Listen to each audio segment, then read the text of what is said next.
guys. So this will be a video for your 7.5 video lesson.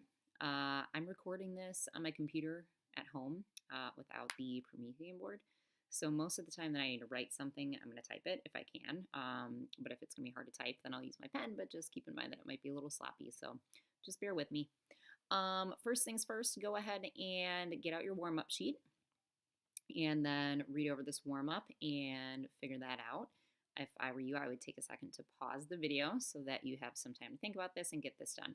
When your warm-up's done, since it's Friday, make sure your name is on it and turn that into the mailbox. So go ahead and pause now and get that done. Okay, while I was pausing for you guys to wait for you, I realized that these directions up here don't make sense anymore with all our snow days and whatnot. This didn't really work out right. So you do not need to start a new sheet of paper and label today's Friday or Tuesday, today's Friday. So don't worry about that up there. All right, you should have a copy of the notes from the substitute teacher. Your quizzes, we'll see if I have those done or not. If so, then she might be handing those back to you. But if not, then you'll get those back when I'm back on Monday. So today we're moving on to the rest of Chapter 7. That was just a quiz. So the remainder of Chapter 7 is on things called inequalities. You can see up here. Inequalities are similar to equations, but we're going to kind of explore today how they're different as well. So you guys will be able to write inequalities today. Graphing will come later. And you'll be able to determine if a value is a solution of an inequality. So today's day 1 of 7.5. Day 2 will be when we learn how to graph. So an inequality is probably what you guys learned as alligator mouth, Pac-Man mouth, something like that. So these symbols here that I'm moving my cursor over, I'm sure you're familiar with. These two that I'm moving my cursor over now are probably new to you. You have mainly used inequalities in the past to just compare one number to the other. So if we look down here at the bottom of this page, these first examples here would probably be the way that you're used to seeing inequalities so far. You were probably given the two numbers, and then you need to figure out which inequality sign went in between. So you probably learned it as, let's say like a shark mouth. So the shark wants to eat the bigger number, right? So you would open up the mouth towards the bigger number. So you'd have the mouth opening towards the 10. Here you'd open up towards the 0 because that's bigger than a negative number. You didn't learn about these ones yet because when we talk about them, you'll realize why they wouldn't have made much sense to use when you're only comparing numbers. Now, really the way you read these is these symbols have names. So this one here in between the 7 and the 10 is called the less than symbol, and that's because we read from left to right. So since it's facing away from the 7, that's saying that the 10 is bigger. So you would read it as 7 is less than 10.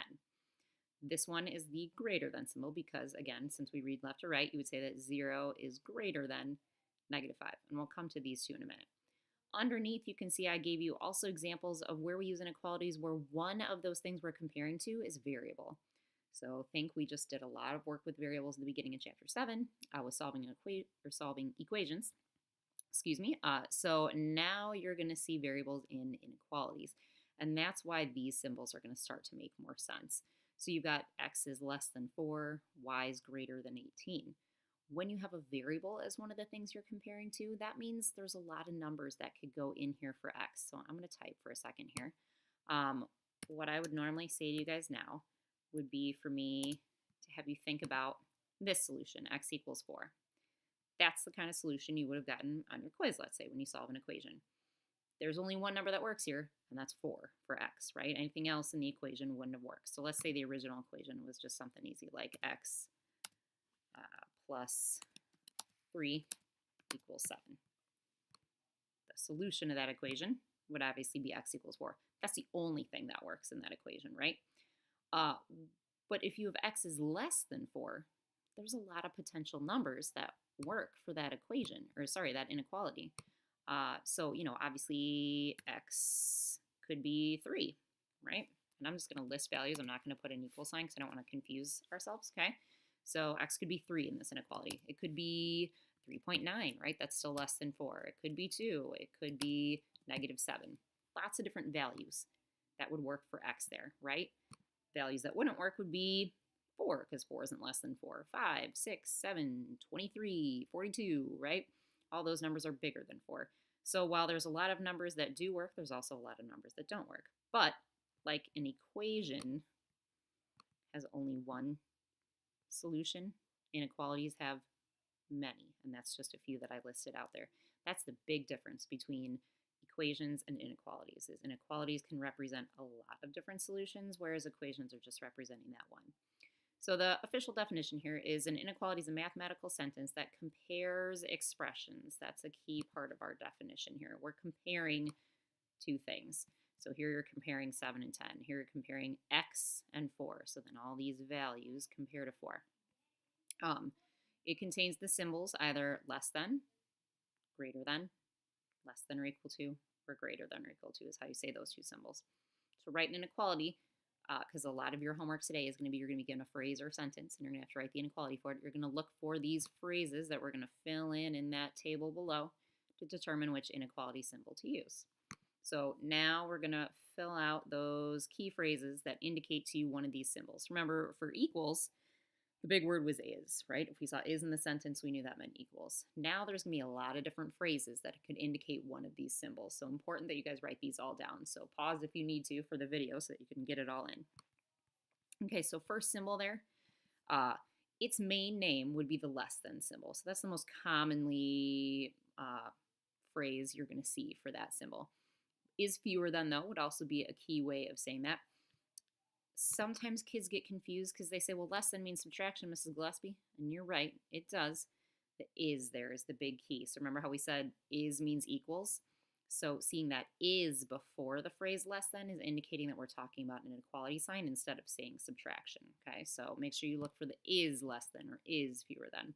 That's all this symbol. Next symbol, its main name is the greater than symbol. So is greater than would be a key way of looking for that symbol. Is more than would mean the same thing. And then we've got the two where, if you notice, the only difference between these two and these two is that line underneath. So this one faces the same way that a less than symbol is. So you can see, and this is its main name up at the top, it's the less than or equal to sign. So that means when you're comparing using this symbol, your number can be less than the one that you're comparing it to, or equal to, or the same. So if you look underneath, I have like 6 is less than or equal to 6. Well, it doesn't really make sense to use that in math, right? We just put an equal sign in there if we're comparing two numbers. But it does make more sense when you have variables. So m is less than or equal to 25. If we do like we did over here with the x's and list off some potential numbers that could work for m, well, you know, numbers less than 25, I think we immediately think of 24, 23, right? You just kind of work your way on down. But over here, 4 was not a solution because 4 is not less than 4. But over here, 25 is a solution because although it's not less than 25, it's or equal to 25. So that's a big difference, is that it includes the number you're comparing to there. And that's actually really useful a lot in our everyday lives where inequalities get used. Most of the time, the symbols you're going to be using are these two if you're using it in an everyday scenario, which will give you some examples of where inequalities get used in everyday life on the next slide, okay? So the big difference here is that that number you see that you're comparing to is actually also a solution, whereas with these two symbols, it's not. Here, 4 couldn't be a solution. Here, 18 can't be a solution. This symbol, its main name, less than or equal to, pretty obvious, but these other two can be tricky. So is at most is a phrase that means the less than or equal to symbol, and that confuses kids a lot of the times because most makes us think of greater than, bigger, right? Most, big, but it's at most, okay? That's the biggest it could be, which then means it's actually less than or equal to. So for example, everyone sitting in your classroom right now is at most 12 years old, except for the substitute teacher, okay? So that means everyone in there is 12 or less, right? So you really have to think carefully about that one. Similarly with this phrase, this one can also throw people off, is no more than. But the key part here that makes it not a greater than is the no, okay? So just is more than is a greater than symbol. Is no more than is a less than or equal to. So really tricky phrases, make sure you get those written down in the right spot. And then we have our greater than or equal to symbol. Again, that's its main name, greater than or equal to, or equal to. The line underneath tells us that it includes that or equal to part. And it has some tricky phrases as well. Again, kind of seems at first like it's opposite of what you might think it would be. So is at least would also mean greater than or equal to. Is no less than. The no part there is what's important, right? No, it's not less than. It's actually greater than. There we go. So you could say every student in the middle school is at least a sixth grader, right? Everyone's either a sixth grader or seventh grader and eighth grader. So they're sixth grader or more, greater than or equal to. And then you give the example down here of G is greater than or equal to negative 16. So like we talked about for these other solutions here, the big key difference here is that M could be that exact number, negative 16, or, negative 14, or 0, all numbers that are greater than or equal to negative 16. So if you look at the next page, where do you see inequalities in real life? You probably don't realize that you're seeing them because you don't actually see those 4 symbols that indicate an inequality, but they're actually present in a lot of our everyday situations. My husband actually has to use inequality signs all the time for the codes he has to put into his computer programs to make things work. So it's present a lot in logic. Anytime you use a website, really that code behind the website that makes it work. When you're like clicking a drop-down box or selecting an option checkbox, a lot of times there's inequalities working behind the scenes. You just don't see it. So what we're going to do is we're going to write our own inequalities using a variable. So if I flip back here for a second and kind of just switch to cursor so I can point, we're going to write something that looks like these 4 bottom examples here. X is less than 4, Y is greater than 18, M is less than or equal to 25, G is greater than or equal to negative 16. The variable is going to stand for the thing we don't know, okay, just like it does in equations. So the key here is going to be picking which of those inequality symbols to use and then comparing to the number we see in the problem. So this first one here, I know copied equality isn't great on your notes, but you should be able to see it good on the video here. That's a picture of a sign you might see like in an elevator. So it says capacity 2,500 pounds. Capacity means like the most that it can hold. So we're going to use the variable C here to compare. So C, and I'm going to leave a little space here. We're going to compare that to 2,500. Which inequality symbol makes sense to put in between there? Our capacity of our elevator has to be what in comparison to 2,500 pounds for it to safely work? So be thinking about, from our page right here, which of these 4 symbols works to compare to C? Should C be less than 2,500, greater than 2,500, less than or equal to 2,500, or greater than or equal to 2,500? Hopefully you were thinking to yourself, and I'm going to switch to pen to make it easier because these symbols don't show up all that easily here. Less than or equal to, okay? It says capacity 2,500 pounds, so that means we're going to assume it could be exactly 2,500 pounds in work, otherwise they would have said different. It needs to be less than that because this is a maximum, so it needs to be this or less. So that's the kind of inequalities we're going to write here, okay? Next one, a sign you're very familiar with, a speed limit sign. So in order to be in compliance with the law, our speed needs to be what in comparison to 30, okay? So S and 30, just S for speed, and you guys could use any variable you want, but I'm going to pick ones that kind of make sense with our situation. So what should our speed be in comparison to 30? Take a minute, think about it. Hopefully you thought to yourself, less than or equal to, right? If you're going exactly the speed limit, you can't get a ticket. If you're going even 1 over, yes, technically you could get a ticket, okay? So S is less than or equal to 30 would make us in compliance with the law there. Let's look at this one in the middle. You might have seen a sign like this over on College Street on that underpass there so that you can get underneath the railroad, or bridges, viaducts, things like that. These are places you would see those. You can see the arrow points up and down. It's basically giving you a height clearance so that if you have a tall vehicle like a truck, you know if your truck can make it underneath without getting stuck. You may have even seen a truck get stuck under a viaduct at some point in your life. So we're going to do H for variable, 12 feet, 6 inches for our number we're comparing to. So what does the height of your vehicle need to be in comparison to 12 feet 6 inches so that you can get under that bridge, that viaduct? less than or equal to. Again, a lot of less than or equal to's in our examples here, okay? So in order to get under, obviously our height has to be less than that height. Another height one here, this is a very rudimentary example of something you might see at, Adventureland, Green America, an amusement park, even maybe a carnival. So saying you must be taller than 34 inches to like ride a certain ride. So again, we've got h I'm going to use again as our variable for height. So how does our height need to compare to 34 inches in order to be able to go on the ride? Careful on this one. I would just say greater than and not greater than or equal to, because look at the phrasing. It says you must be taller than 34 inches, which isn't normally how signs at those places kind of work. I mean, I know you know that when you go, normally whatever number's on the sign, if you're exactly that number, they let you on. I know my younger son, Declan, this year was exactly 48 inches, and a lot of rides are 48, so he was allowed to go on. But the way this particular sign is worded makes it sound like you have to be taller than 34 inches, so you would need to be greater than 34 to get on the ride. A kind of a tricky one there. All right, last one is a vote button. There's no number on there, but there is a age associated with voting, right? So A is going to be our variable here. Hopefully you were thinking to yourself that 18 is the number that is associated with voting. So what does our age need to be in comparison to 18 in order to vote? And here, hopefully you said greater than or equal to. You can be exactly 18 and vote. So your age has to be 18 or greater. All right, so now some examples with sentences or phrases where you're going to write the inequality. So an example, a number w minus 3.5 is less than or equal to 2.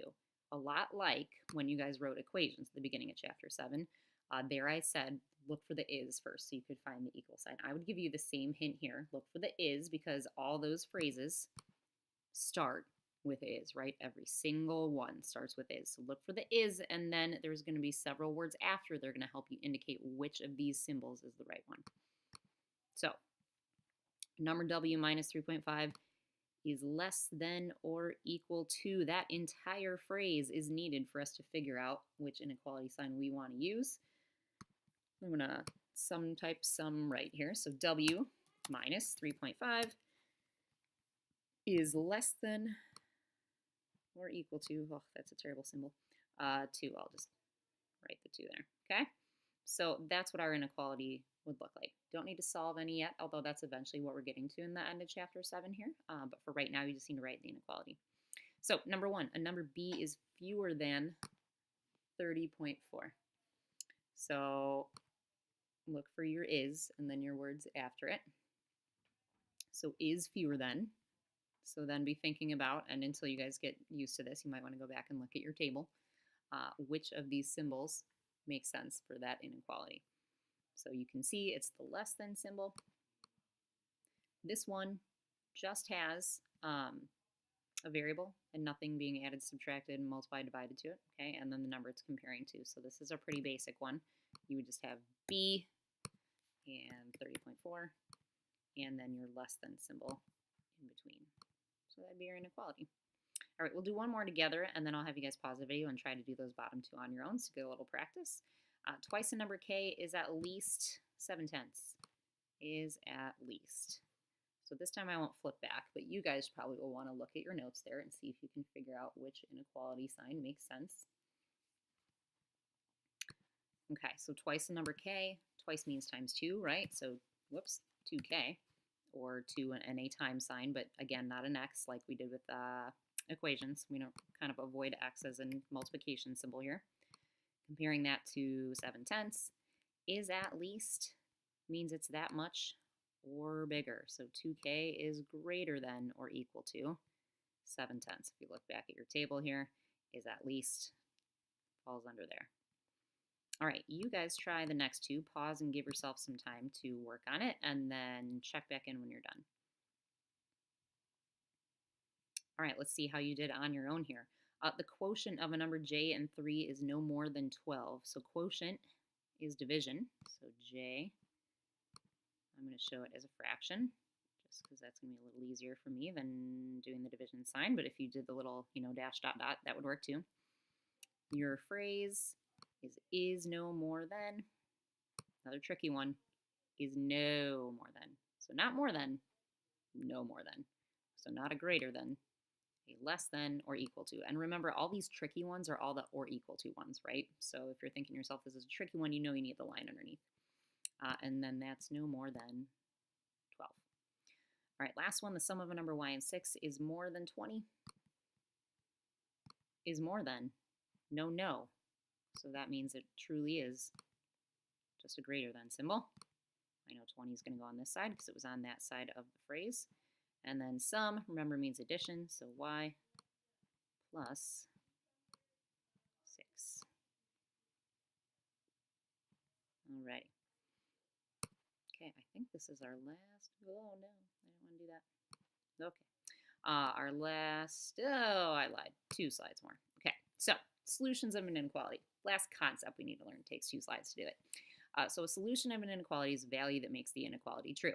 An inequality can have more than one solution. The set of all the solutions is called the solution set. Complicated words. Basically saying this. All these numbers I listed off that worked for those example inequalities, those are solutions. The solution set would be every number that works, which obviously I could not list those all out, right? Which is why you'll learn on our day 2 of this stuff how to graph inequalities, because that kind of helps us show all the potential solutions instead of just listing off a few random ones. But those are solutions. So like negative 16, negative 14, 0, those are all solutions of this inequality. G is greater than or equal to negative 16. So think back. Remember on your quiz, 7.4, last section we did before it, you guys had to test ordered pairs, right, as solutions of your 2 variable equations. So you had to plug in x and y and then see if it worked. Similar here, except you're just plugging in one number into your inequality and seeing if it makes that inequality work.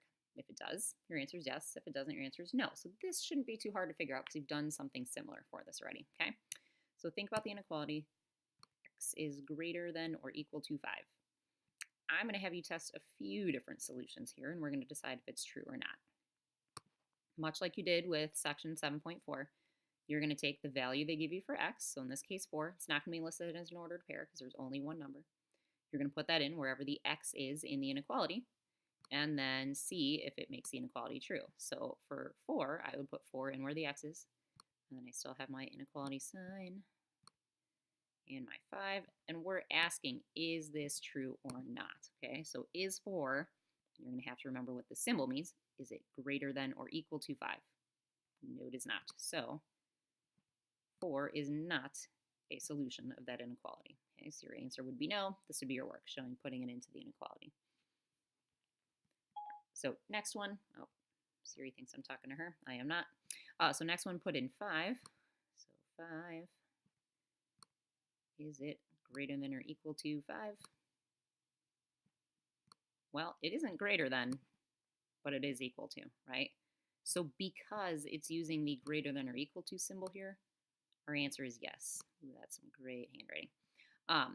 But if this wasn't here, if it was just a greater than symbol, your answer would be no. So be super careful when you have the same number on both sides of your inequality sign. Think carefully about whether your answer is yes or no.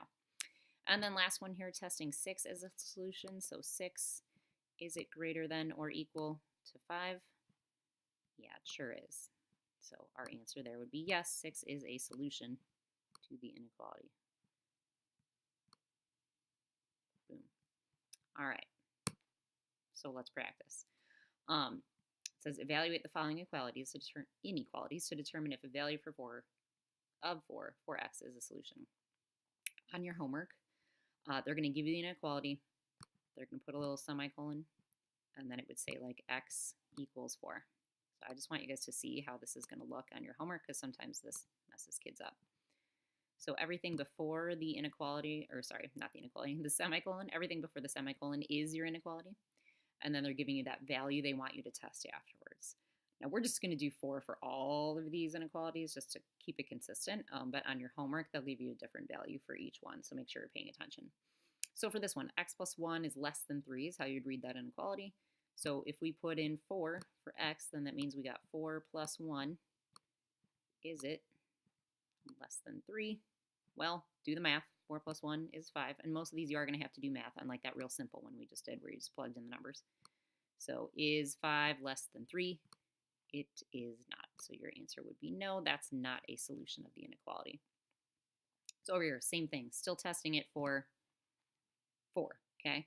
So putting in 4 for x, remember this means multiply, so 4.5 times 4. Okay. You want to figure out, is that greater than 27?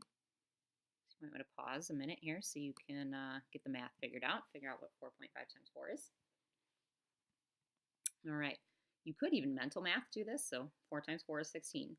0.5 is like a half, right? So a half times 4 is 2. So 16 plus 2, 4.5 times 4 is 18. That is not greater than 27. So our answer here would be no. Why don't you guys try those other two on your own, and then we'll check back in a second and see if you got it. All right, so 4 minus 9. Ooh, you know what? Oh, well, you're ready to pause the video. It's too late now.